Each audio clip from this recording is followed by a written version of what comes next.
प्रिय छात्रों, आज अध्यापन के क्रम में मैं लेकर के उपस्थित हुआ हूँ हल संधि का एक और रूप। अब तक आपने संधियों के विषय में पढ़ा। संधियाँ मुख्य रूप से 3 प्रकार की हैं: अच, हल और व्यंग और विसर्ग। पूर्व में आप अच संधि को पढ़ चुके हैं, अच संधि को पढ़ चुके हैं। अब हल संधि के रूप 3 रूप आप पढ़ चुके हैं। चौथा रूप है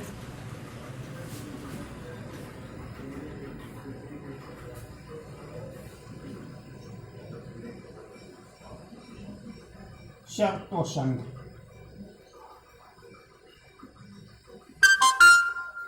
सूत्र है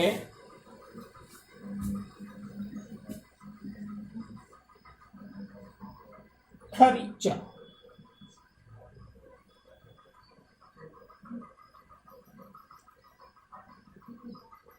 इसका मतलब है कि यदि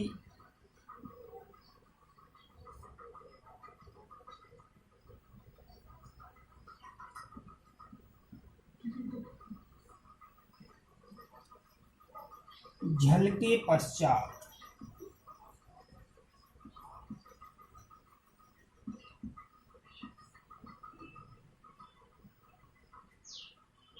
खर आई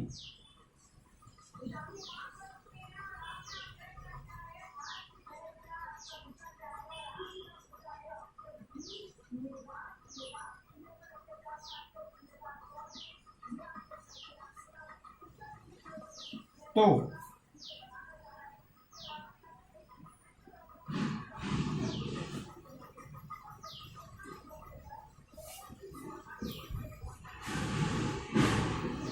झल का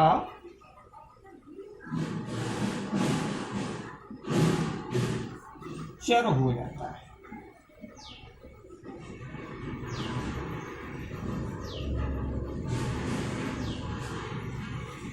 अब देखिए, यहाँ हमें ये समझना है कि पहले क्या है झल, फिर क्या है खर, दोनों का क्या होता है चर। अब यहाँ प्रश्न उठता है कि झल क्या है। तो सबसे पहले झल के अंतर्गत आने वाले वर्ण कौन कौन से हैं?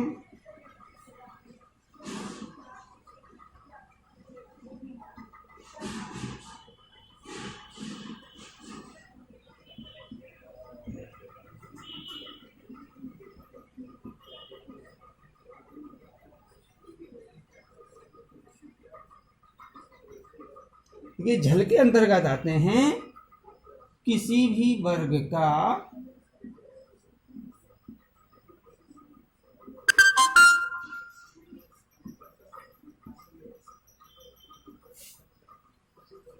प्रथम,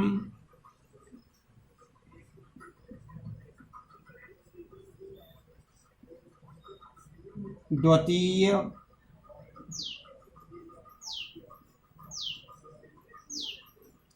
तृतीय,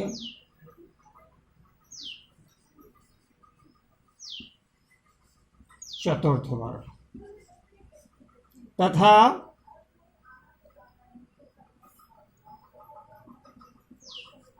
सा, शा, शा और हा, ये आते हैं झल के अंतर्गत। तो पहले प्रथम पद में ये वर्ण हो, फिर उसके बाद खर। खर में कौन कौन से वर्ण हैं?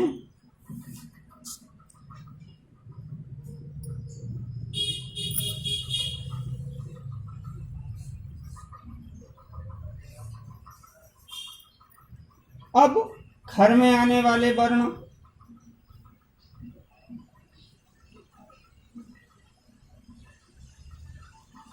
वर्ग का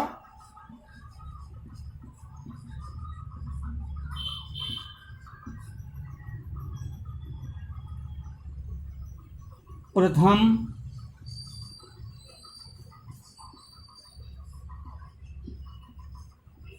द्वितीय वर्ण।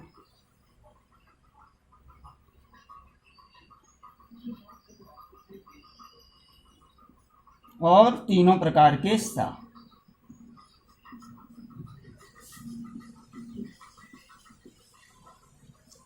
हो क्या जाता है? चर। चर में कौन कौन से वर्ण आते हैं?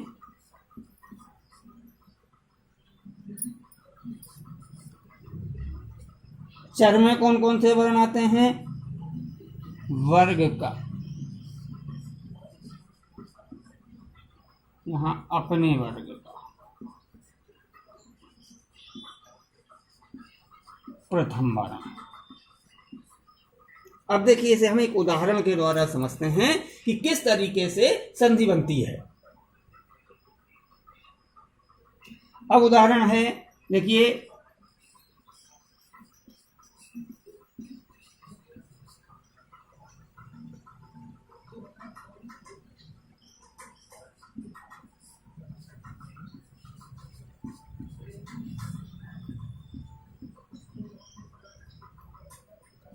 सद धन का रहा। अब देखिए, दा क्या है?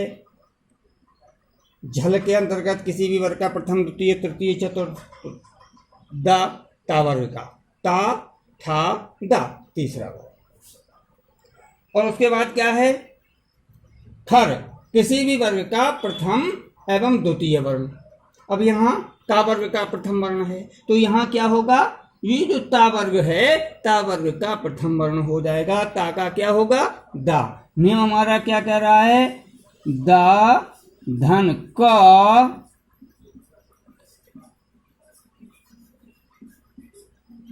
क्योंकि ये प्रथम वर्ण होगा, तो ता का, दा का, ता। तो नया शब्द क्या बनाएगा? सत्कारः।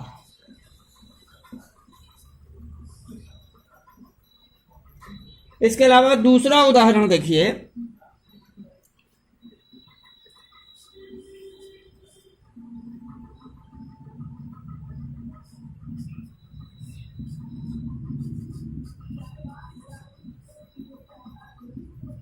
दिग्धनपालः। अब यहां देखिए, पा खर हो रहा है, यहां झल हो रहा है, तो दोनों मिलकर के इसका क्या हो जाएगा? गा का होगा का। तो ये जो शब्द बनेगा ये होगा दिक्पालः।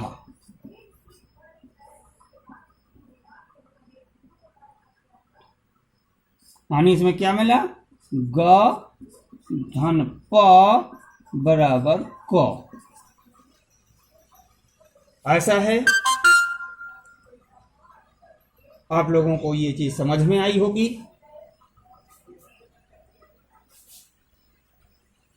ये चीज आपको समझ में आई होगी। कल एक और संधि लेकर के उपस्थित होंगे। नमस्कार।